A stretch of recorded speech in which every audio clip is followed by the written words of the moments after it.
And I just remember laying there at night and I just couldn't sleep because I couldn't believe I was going to be calling the ball off Alf and throwing it to Steve Renoff, like just kids. I was a kid sort of, 2-3 years ago sitting there watching them with all my mates out in Roma when they were winning grand finals together, so it was a bit of a spin out. I think it's like anything in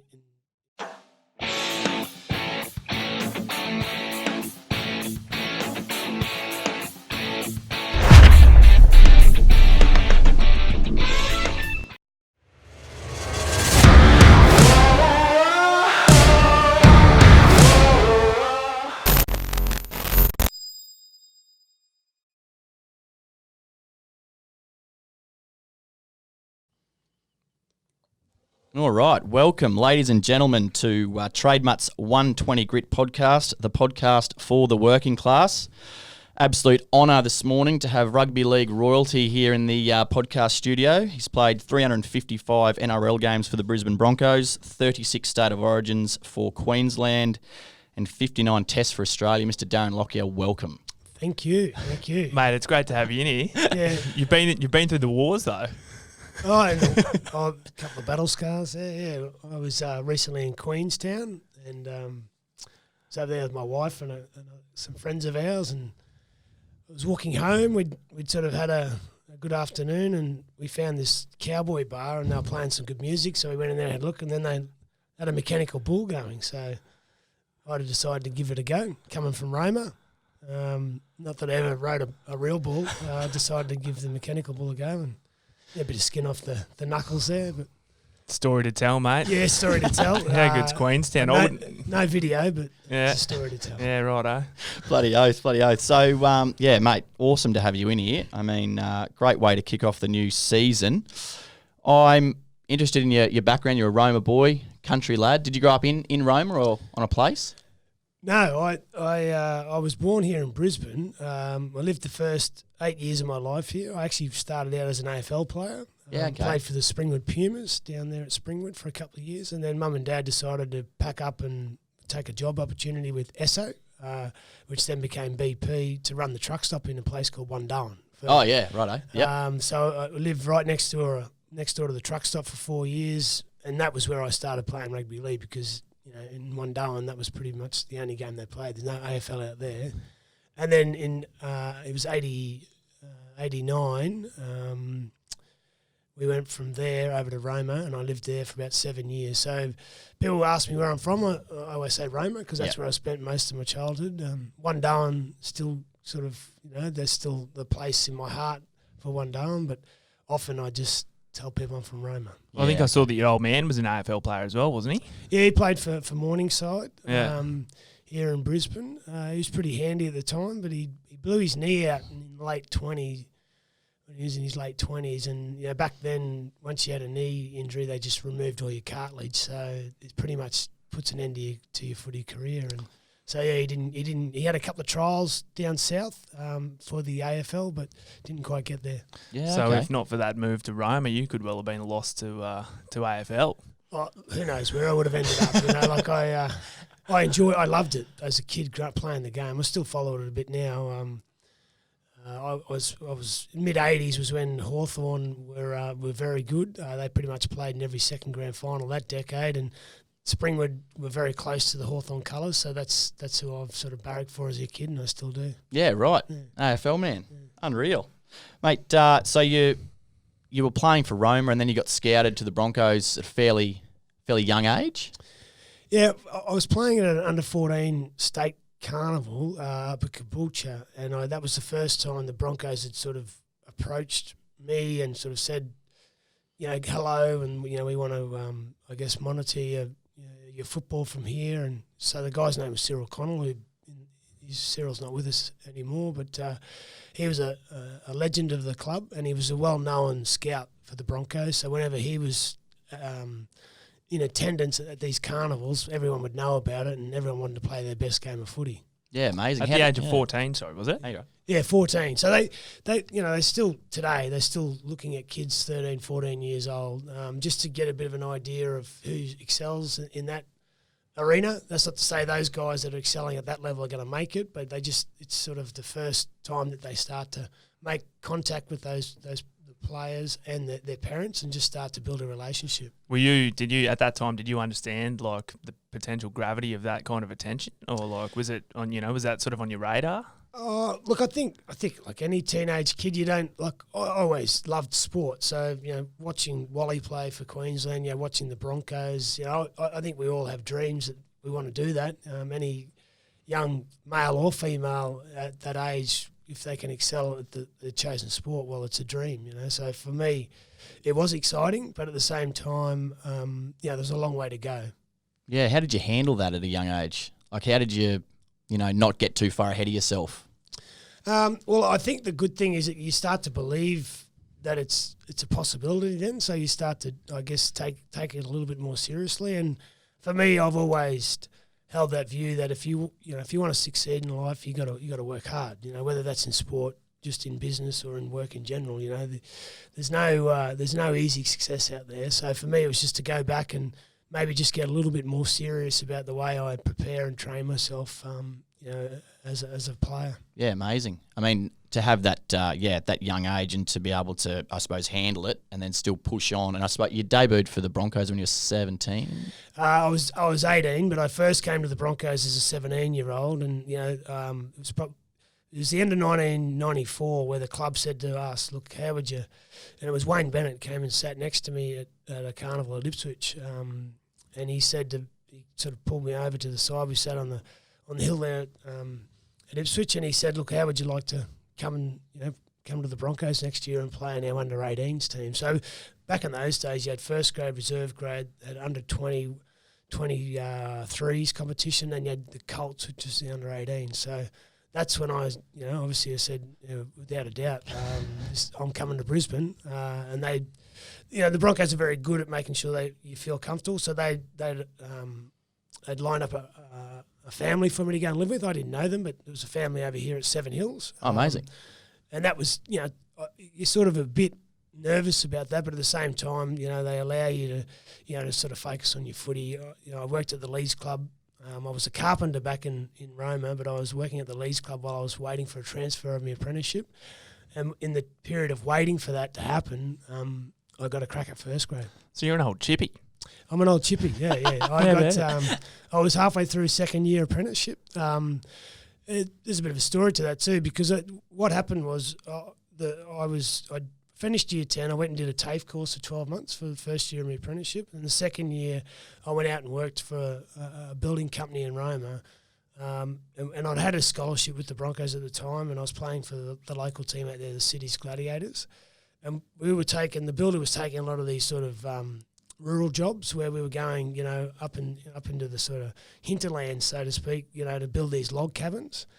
So when I was going away with him, we were going away at sort of 4 or 5 weeks at a time, and I was missing out on my footy. So I had to make a choice. I remember sitting down with Mum and Dad. Like I said, I got a scholarship at the Broncos, and I really want to give that a red hot crack. And obviously the advice from a parent was, well, footy's not.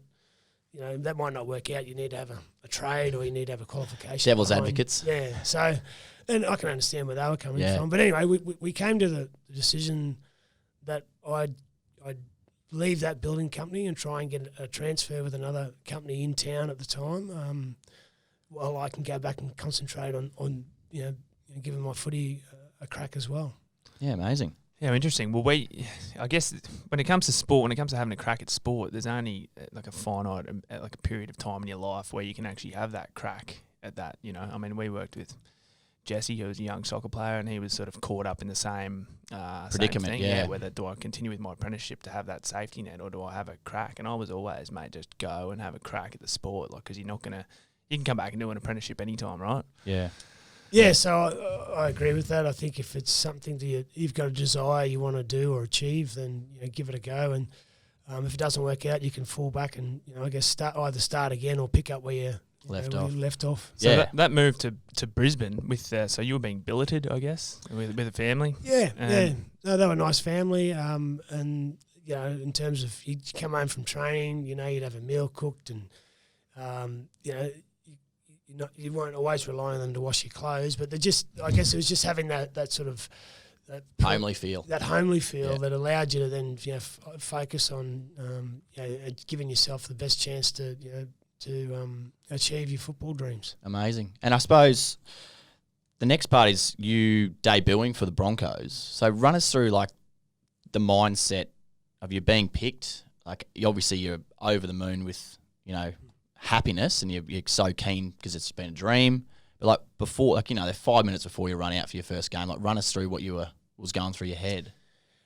I remember the week vividly because I hardly slept because I'd gone from under 18s and then, which is 4 grades below first grade, to then being elevated up into the reserve grade team and then sitting on the bench for first grade. It was against Parramatta down at Parramatta Stadium in 1995, and I just remember laying there at night and I just couldn't sleep because I couldn't believe I was going to be calling the ball off Alf and throwing it to Steve Renouf, like just kids. I was a kid sort of, 2-3 years ago, sitting there watching them with all my mates out in Roma when they were winning grand finals together, So it was a bit of a spin out.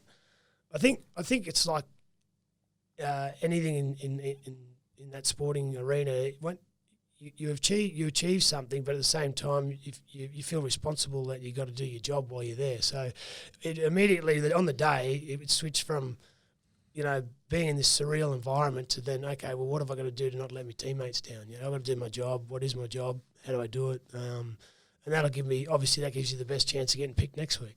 Trying to stay present, I suppose, just be more in the moment and know what you set out to do and what you have to get done. Yeah, I always found that was the way to calm your nerves too. That you sort of, you can, the bigger the game, obviously, the more nerves you got, and what happens is you start to drift away and think about what the outcome might be. You're sort of saying to yourself, I hope I play well, I hope our team wins, when really you should sort of narrow your focus down to, well, what have I got to do in the first 5 minutes of the game? And immediately after I did that, it just sort of took the nerves away because I could focus on something tangible.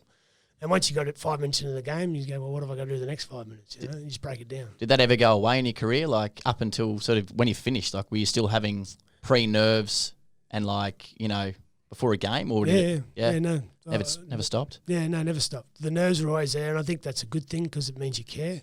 I was probably built more around fear of failure. Like, we all want to win. I hated losing as well. I'm competitive, but I was probably I guess what drove me was I just didn't want to fail on my assignment, and I didn't want the team to fail. Yeah. Did you feel out of place amongst those players, Alfie and Steve Renouf? Like, did you feel like you kind of, Oh, no, and that's a good thing, when you come into a good culture, a good environment, whether they're, 10 years older than you or they've been there for 5 years, they all made you feel welcome. And I remember we scored a try. I think I passed the ball to Steve Renouf and he went away and scored the try. I mean, we were winning the game quite comfortably at the time, but Glenn Lazarus came over and just sort of pat me on the back and said, "See, young fella, it's not that hard, is it?" And that's so having sort of leadership and senior players in your organisation giving you encouragement is pretty crucial to make those new people feel welcome. Yeah, bloody oath it would be, yeah, especially when you're first starting out. That's like when you were playing under Wayne, when you first started, like how important was he sort of as a mentor for you as an individual, as a player? Oh, look, he's without doubt the most influential person I've had in my footy career, and I think where his real strengths lies is when you're doing it tough, or he knows that you might be a bit down. He's always, I think, he's had that empathy for players, and he can see it and pick it when players are struggling a bit. And I think the biggest testament to Wayne is that the players will play for him, and that's because he cares about his players. And so for me, over my 14 years playing underneath him, the real, I guess, times where I guess really appreciated his mentoring was when times were tough. When you weren't winning footy games, or you're out of form, or something might have happened. Away from the footy field, he was always a really good sounding board to sit there and discuss. So you were reaching out to him, or he was sort of reaching out to you when you were down? I think it's a bit of both. I think he's been around long enough and can see the signs. So I think that's he's been doing it for a long time. But I think he's got that relationship where he makes people feel comfortable to go to him. And I think another sort of testament to Wayne is that there's players that he coached 30 years ago that are still calling him for advice. Yeah. Amazing. Wow. Yeah. That's some serious. He seems to be quite an isn't it? intuitive bloke, doesn't he, Wayne? Like, and for a squad, I mean, how many's in an extended squad? Like 17 and 30. So you got 17 sort of players every week. There's 30 in the squad, but then you got to manage, the younger development players. So there's a lot of players you got to manage, and staff as well. Yeah. Like absolutely everyone. Yeah. So he's, as I said, I think because of his experience in life, he's been through adversity himself, growing up and being, in the police force. So. He's definitely got some life lessons there that he's willing to sort of share with others to help build and help I guess make people more resilient.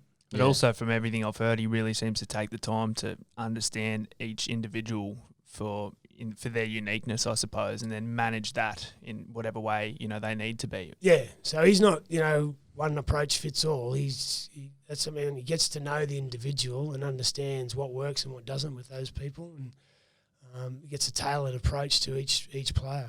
Yeah, it's amazing. And I suppose how important do you think it was in your career for actually asking for help and like seeking out advice from people, sort of above you? Yeah, I'm a bit of a thinker. So if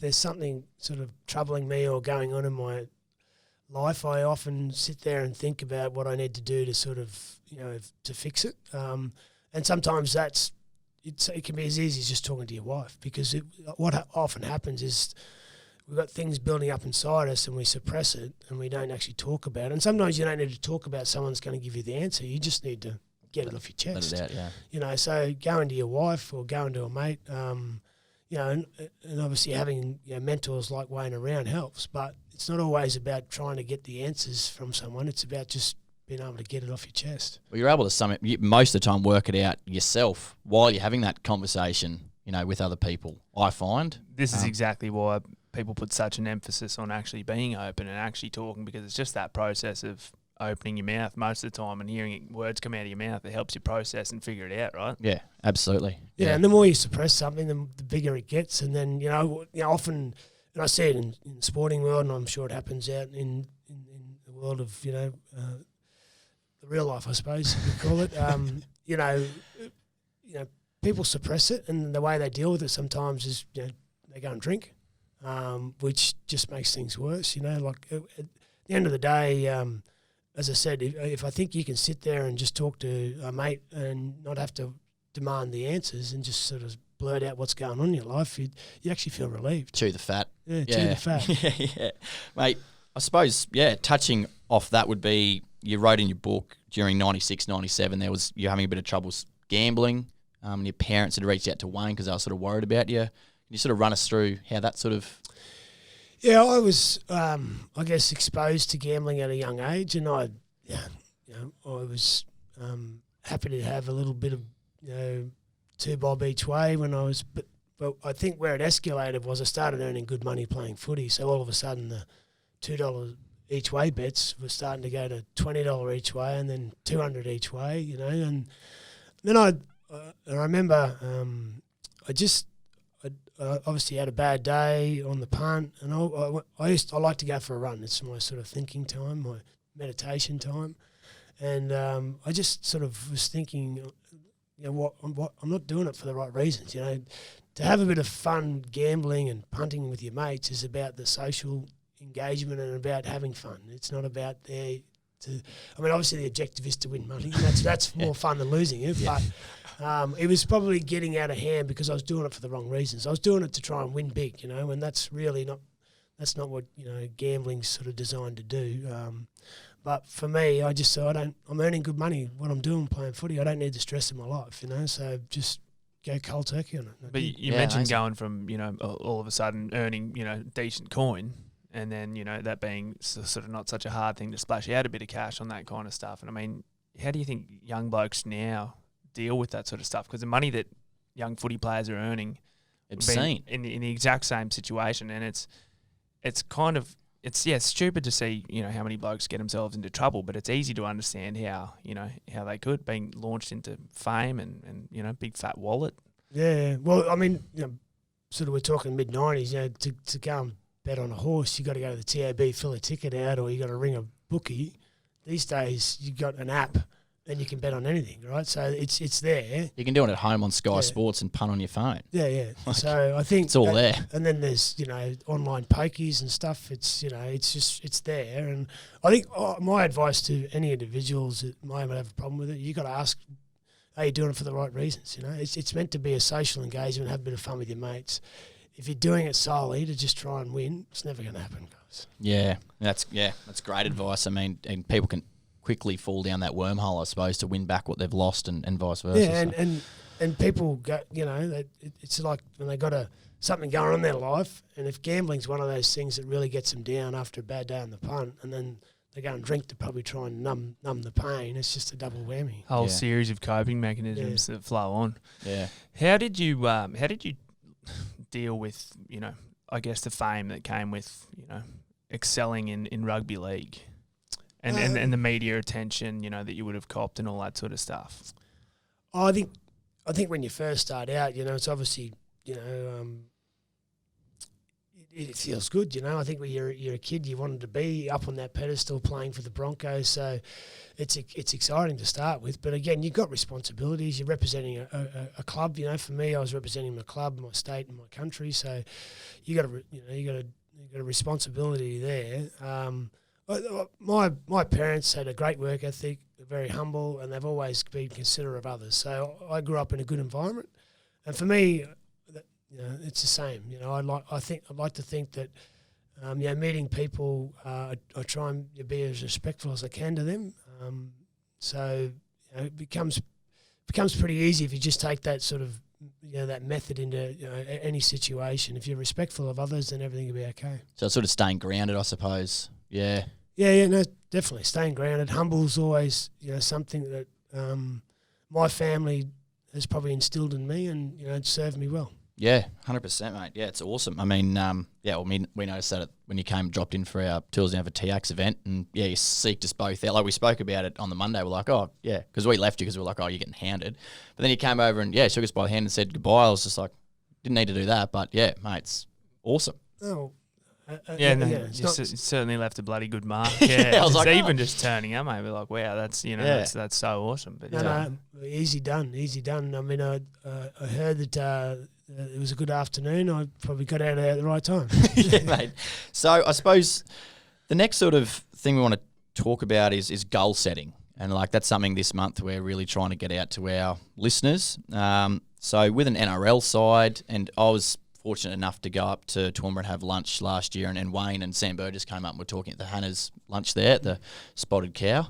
And I asked Wayne, how do you, set a goal at the beginning of the year, which is we want to win the premiership, and then how do you keep your guys in check week to week? And he sort of said he was working on a monthly thing. So I was like, right, this is the next month, this is who we're playing. We think we can beat these guys, we're going to focus in, that was sort of a month block. Like for you, how did you as a leader get all the guys around at the beginning of the year and say, right, we're going to go for it this year? And how did you get them up every week? Yeah, to be honest, I wasn't a big goal setter. There's a saying that sports scientists use is focus on the process, not the outcome. So I think if you every day you do,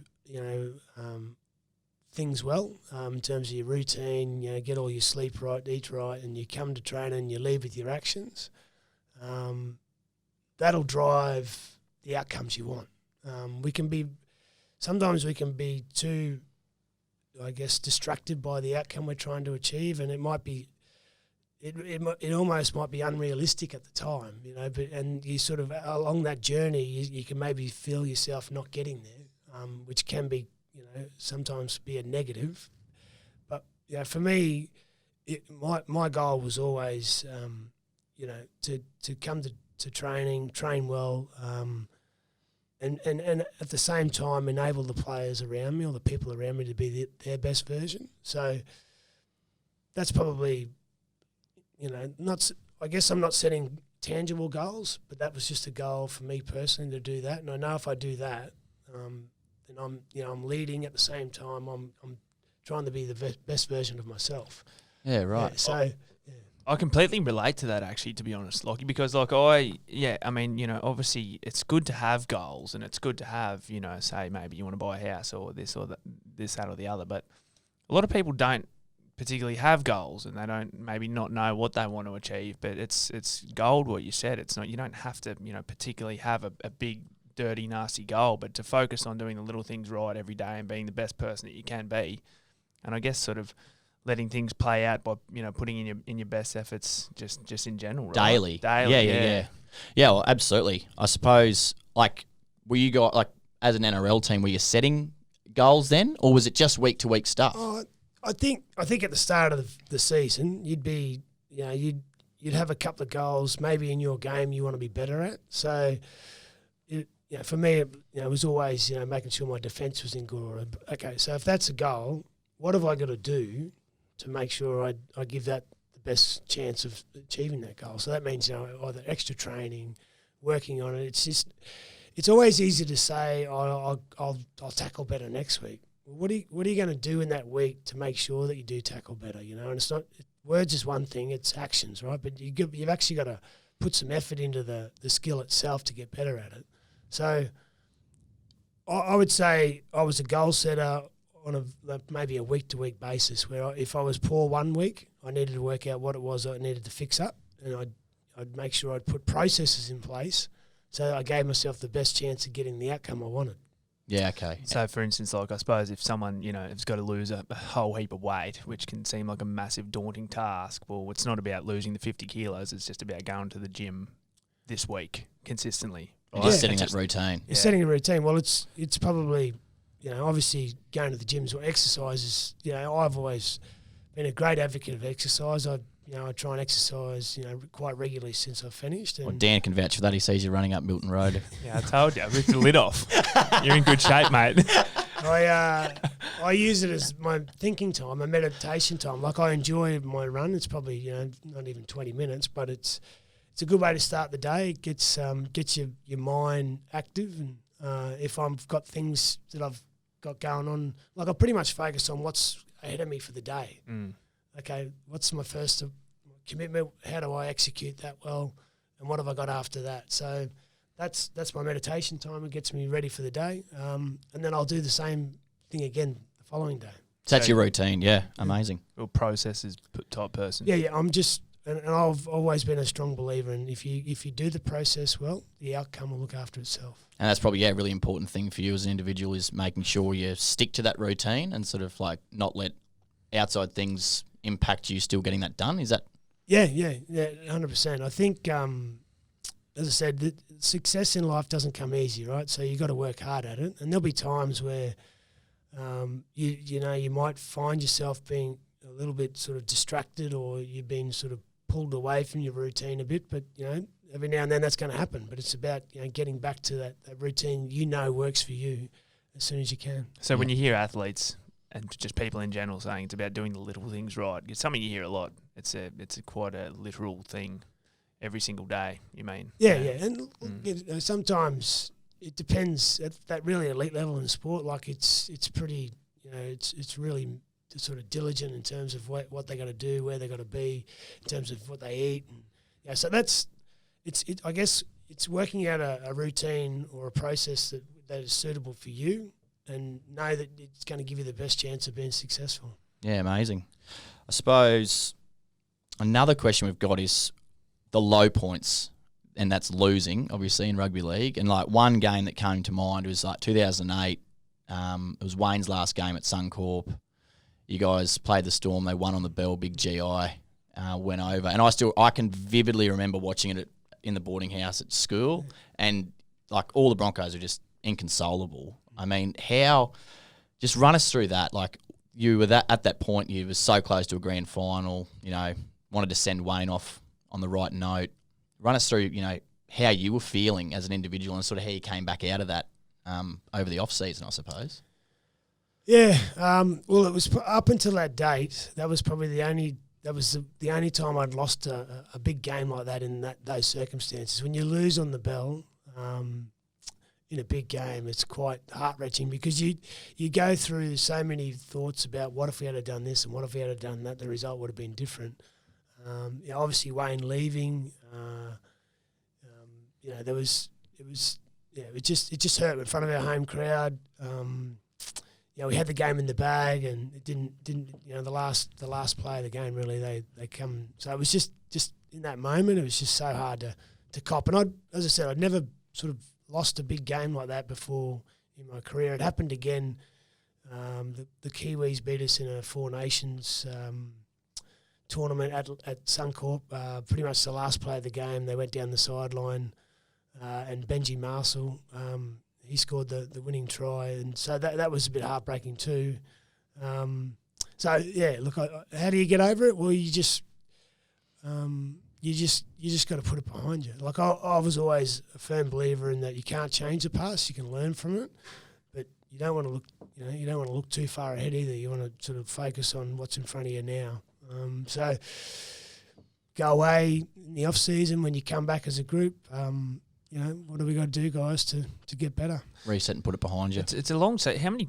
How much time do you have off between seasons, and between the end of season and pre-season?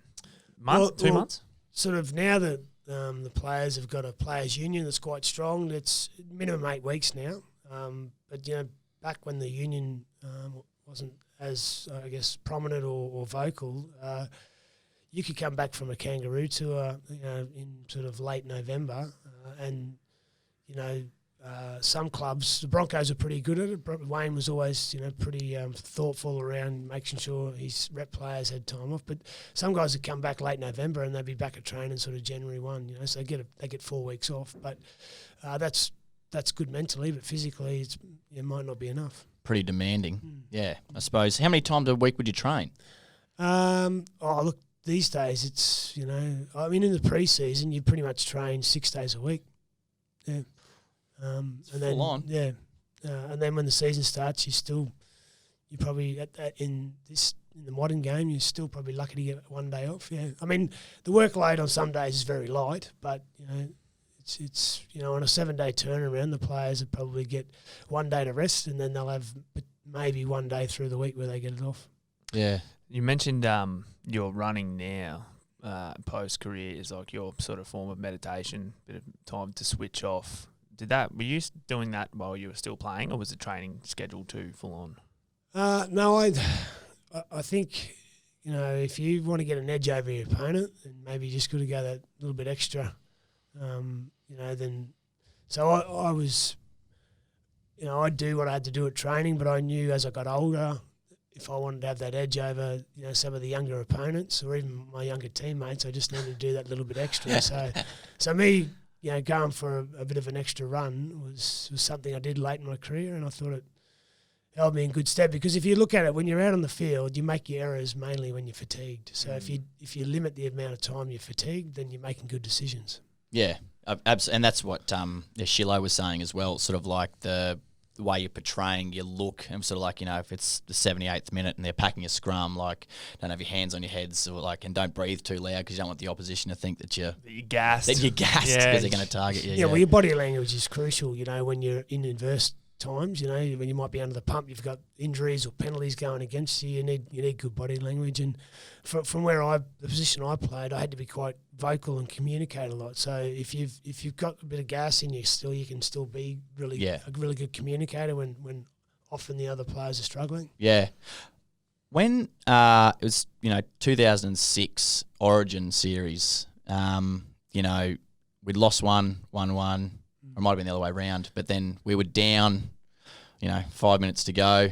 How did you keep the Maroons up and the morale up when we were down with time to go? I'm interested in how a leader, and I suppose a leadership group that you had in there, kept everyone up and saying, we're still in this, you know what I mean? How do you keep them going? Yeah, I think in that situation there was three of us that were probably had a little bit more riding on that moment. There was myself, Petro, Sivanasiva and Steve Price. We're sort of the elder blokes in the team, and we hadn't won a series for a number of years. We'd lost the previous 3 and was staring down the barrel of 4 in a row. And at that point in time, that's the first time in history that any team had won or lost 4 series in a row. So I remember when we were down 14-4, and we're pretty dejected in the in-goal area, and we had a couple of rough calls go against us. But I think you just got to give people in that moment something tangible to focus on. So there was just pretty simple instructions about, guys, we just got to get the footy, we'll kick early, get it down the other end, and we'll just put pressure on their attack with our defence, so with our line speed. It's pretty simple, but it just gives them something to focus on, because if a leader stands there, ponders and looks like he's devoid of answers or solutions, then who's going to? That's what I mean. Be stuffed, right? So how did you?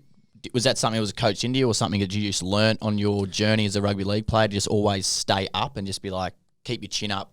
I've got to look right myself and my own mentality to get everyone else around me. Is that something? Or did you just always know what to do? Well, I think there would have been advice along the way that would have said that, but I think you just learn along the journey that, you've been in that situation before, and standing there doing nothing and looking dumbfounded is not going to work. You've actually got to give the guys something to believe in, and it's got to be tangible, right? So, if I go through the last sort of 10 minutes of that game, we got the ball back, and there was a bit of Jonathan Thurston brilliance. He stepped and he got through, and he threw the ball to Brent Tate, and Tatey showed great speed to score down the sideline, and he scored right under the post. So it was now 14-10 with less than 5 to go. So we're still behind, but we've got a bit of a spark about us. And again, it was just reinforcing the same message we said 5 minutes ago. Like, guys, let's get the footy, kick it early, and let's just put some pressure on them with our defence. And we were just following the game plan. And basically, I remember when I pushed up off the line, I had Petro inside me and Tony Carroll, and they were coming with me. And did you know he was going to throw that ball that far? Well, all I was thinking was, whoever catches the ball, I'm going to try and smash him. I'm just going to try and stop, get in his face and ball and all tackle right there and then. But as it was starting to come towards the ground, I thought I'm a chance here, so I just accelerated towards it, and the footy god shone. It just bounced up right on my chest, and it was on. It was on, yeah. Then 8 straight, never forget. Well, that's where it started. I mean, it was a massive turning point for me personally, because if we lose that game, myself, Petro, and Steve Price, we're probably gone, right? We're no longer in the Queensland team. We definitely wouldn't have been captain anyway. And I wouldn't have been a part of the 6 years after that. And I wasn't there for the 8, but I was there for 6. And so I could have my legacy and Petro's and Steve's could have been a hell of a lot different than what it ended up. Yeah, it's amazing what course of events. Split second. Yeah, things can happen, eh? Little things. I think the saying, you make your own luck. I think that's relevant in footy and in life. I think if you're willing to sort of work hard, you'll get some lucky breaks along the way. But again, it's that common theme which you keep sort of going back to. It's about doing those little things right, and what you can, like you're saying, how do you keep the guys up? It's not, come on guys, let's go, we can do this. It's like, this is what we're doing in the next play, you know what I mean? Yeah. And you've actually done the little things right, and then the universe is giving you a bit back, right? And battling through, I suppose, not letting it get you down, and just always forging on, Yeah, I think as you evolve into a more senior player within a group or in business or on the work site, you sort of become a bit more resilient, but you also are aware of the situations you might have been in before. And I think as a leader, that's when you got to stand up, and that's where the good leaders, they're born in those situations where you're facing adversity, and the younger part of the group are looking for something, and they're looking for their leaders to stand up, and it's a challenge, but it's an opportunity for those people that want to aspire to be a leader to know that in adverse times, that's when you really need to be get going. Yeah. When it comes to leaders, what you're talking about, like, do you look at other people out there and take inspiration, or have you got sort of other kind of mentors that you looked up to throughout your career, and even cross code, like, or in other parts of life? I probably just respect good performance over long periods of time across all codes. Like, I think, you look at those tennis players, to keep sort of, they're comfortable. They don't need money, right? They got money. They're comfortable in their life, but they keep turning up to tournaments, and they're competitive, and they want to keep winning. So the Federers, the Nadals, so Leighton Hewitt's a great example too. You know, like I really respect people that get every inch out of their potential because they've had to work hard to do that. People ask me who's one of the players you loved playing with, and there's a guy called Michael DeVere that used to play at the Broncos. He's not, not everyone knows Michael, but you remember him for getting his head stapled in State of Origin. Yeah, that's right.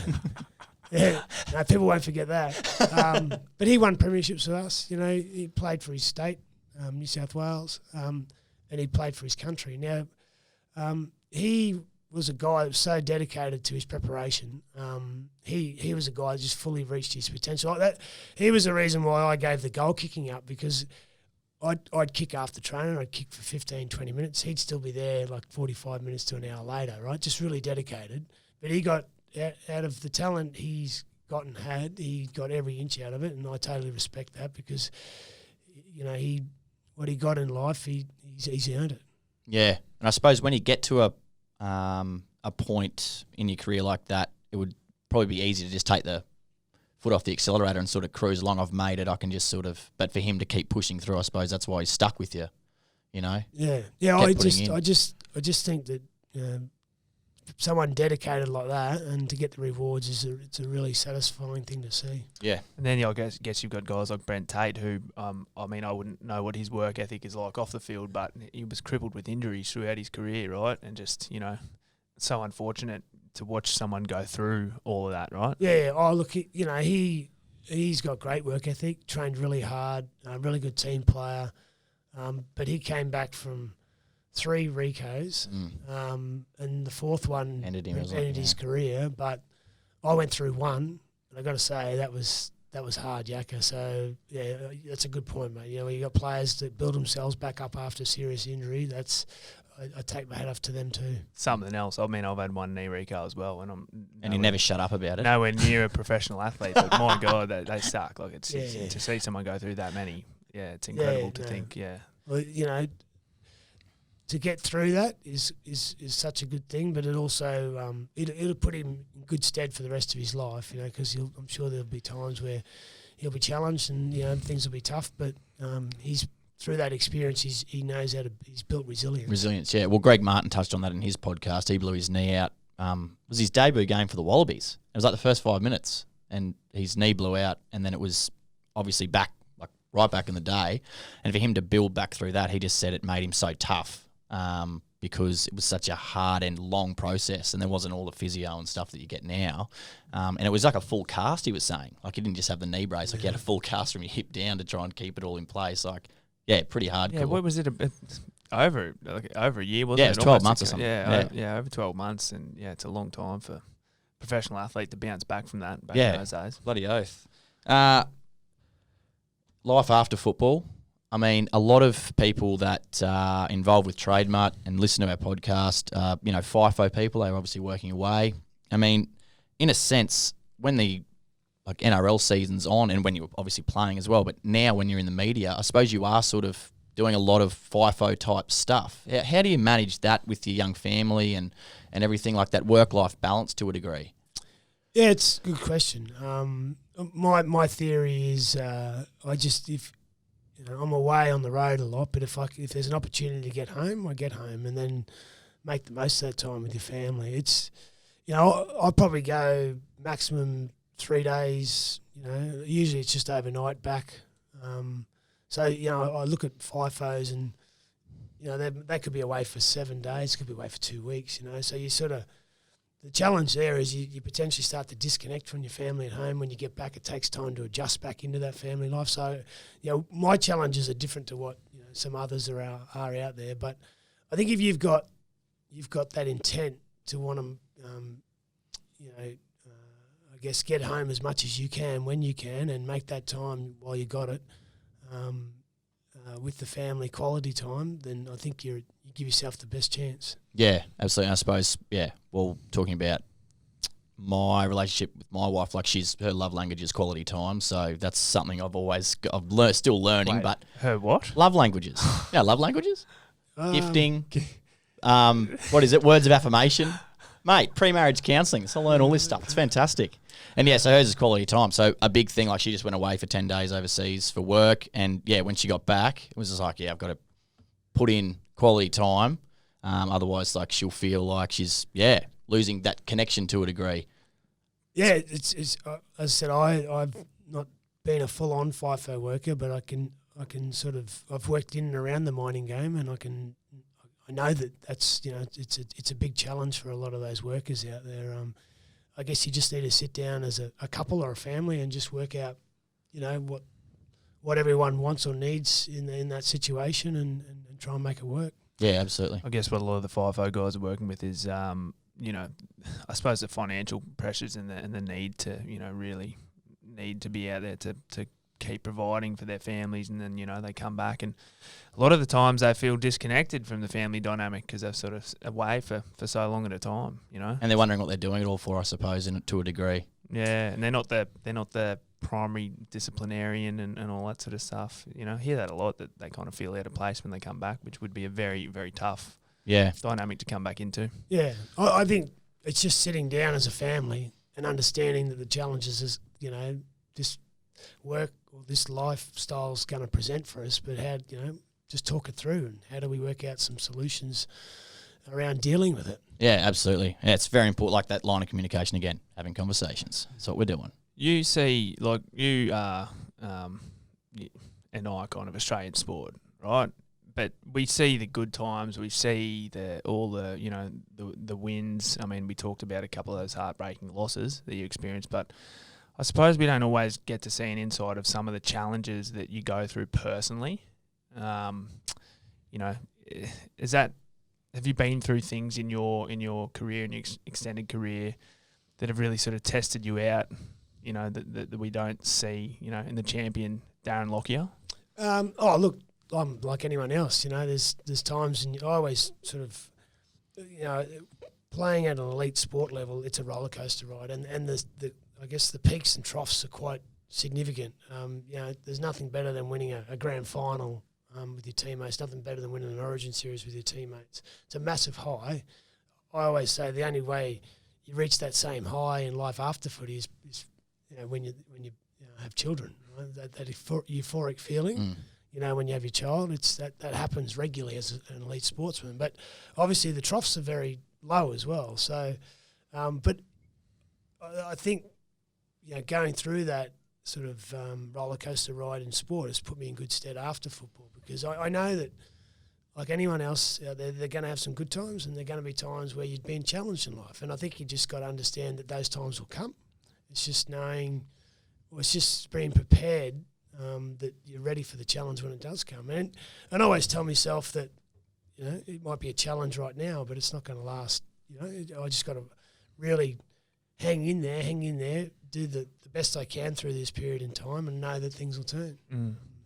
I think it's something that you kind of don't consider. I mean, as fans and whatnot, you see the best of it, and you give them hell, I suppose, from a distance. But then guys like, Brett Finch has, I guess, been pretty, been going through a lot of stuff himself, and actually, to your point, hasn't been able to reach those highs that he's felt from footy in, after post-footy life.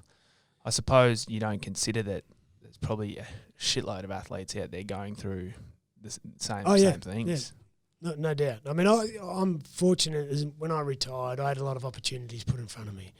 A lot of players, when they sport across all codes, if they don't have the high profile, then those opportunities don't present themselves. So they've sort of got to start again and build themselves up and find their identity away from football. That's not an easy thing to do.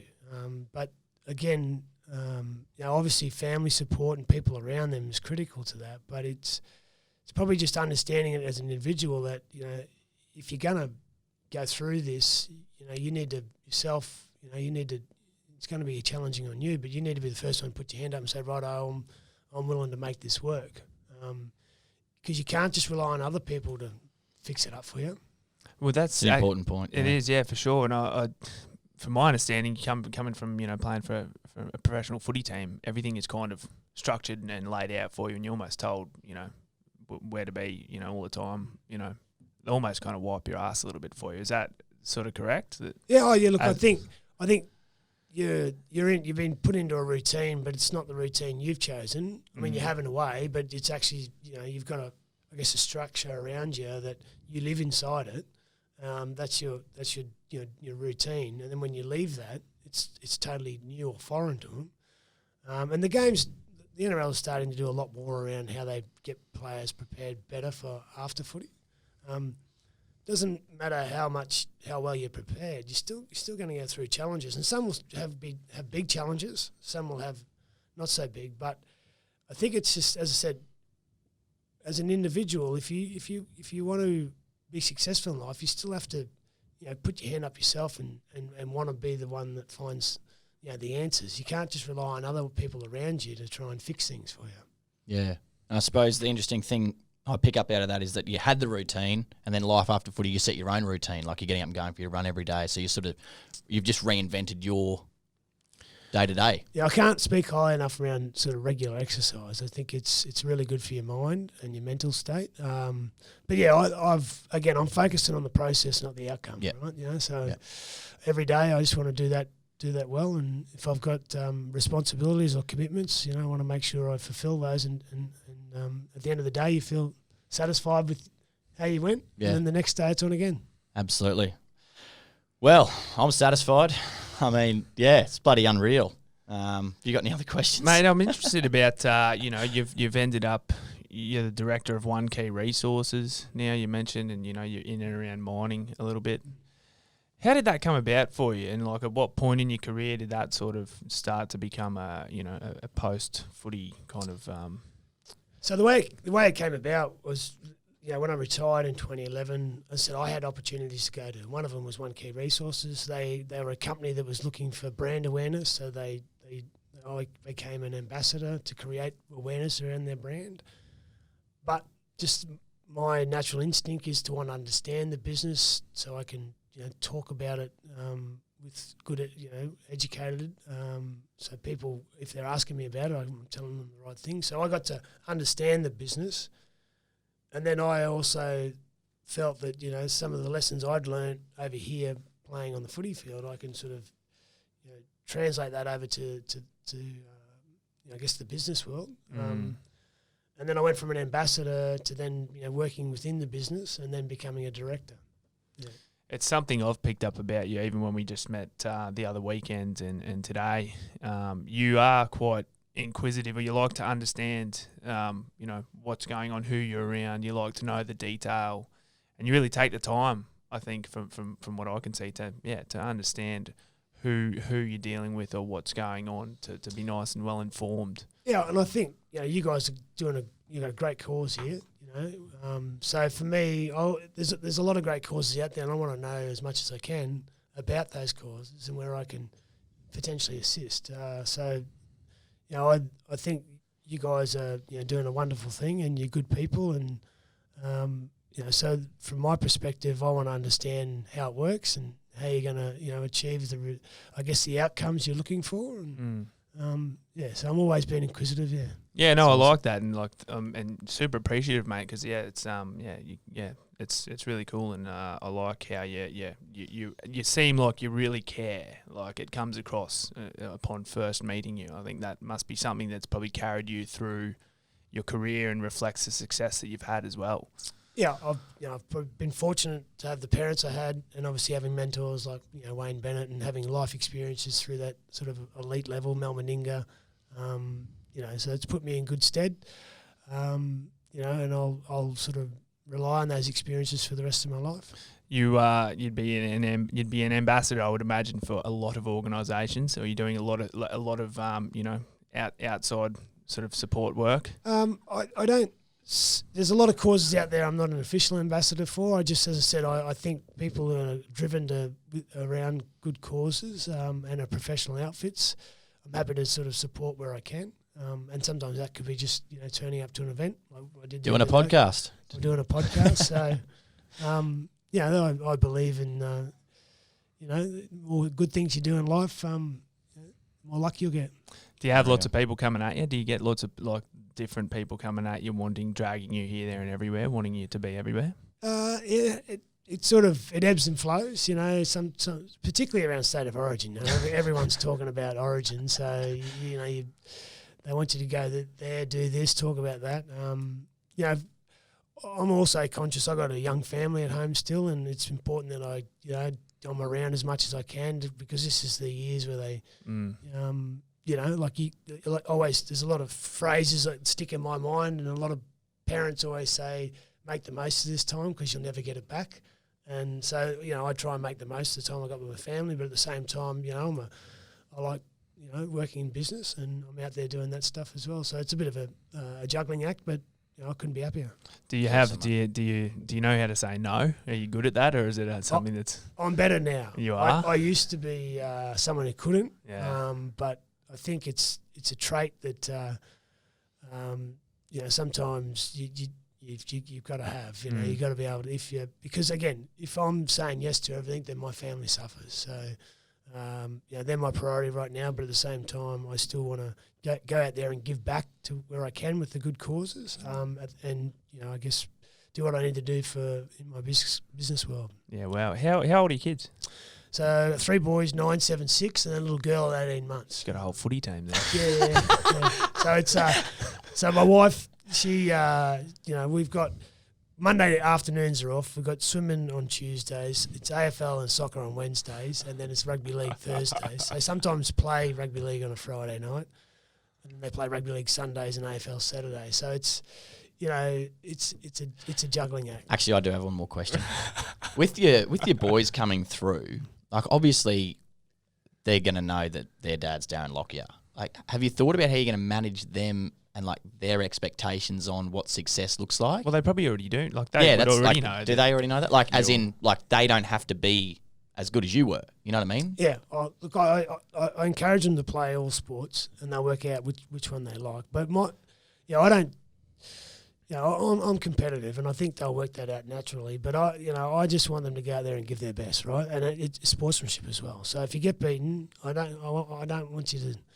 Throw a tantrum like I did that night against Melbourne Storm. I just want you to be fair, honest, and sort of never give up. Play with integrity. Yeah. So, and look, that takes time to instill in them, but so that's important to me because they don't. For me, it's not about how well they do in sport. It's about how well they do away from sport is probably more important to me. But if they love their sport and they're good at it, then at some point in time they'll have to potentially knuckle down and work hard at it. Yeah, amazing. It seems to be something that you've kept going back to throughout this podcast. It was about the success of guys like Michael DeVere, and it's just focusing on these little things, and just integrity is key, and putting in the hard yards, and the rewards will come. Yeah, that's it. Success doesn't come easy. You got to work at it. No one sees that. No one sees that effort that you put in, do they? No. If you work at it, the rewards will come. Yeah, nice. Thanks, Locky. Well, mate, it's been a cracker. Unreal. Last, before we go, because we are recording this in January 2020, who's going to win the premiership this year? Well, if we take the Broncos out of the equation, I think they'll be improving, but it's probably a bit optimistic to see them winning it. If you take the Broncos out, I'm just trying to remember who. Jeez, you put him on the spot. I had to ask it. I still think the Raiders will be. I think they'll be hurting from last year, and I reckon they'll have another good year. So maybe the Raiders. Okay, awesome, locked in. I'd like to see the Raiders get up. Yeah, the milk. Milk, yeah, be great. The milk. Yeah. Awesome. Thanks so much for your time, Darren. It was awesome, and really appreciate it. Yeah, appreciate My pleasure. Thank you. Good on you.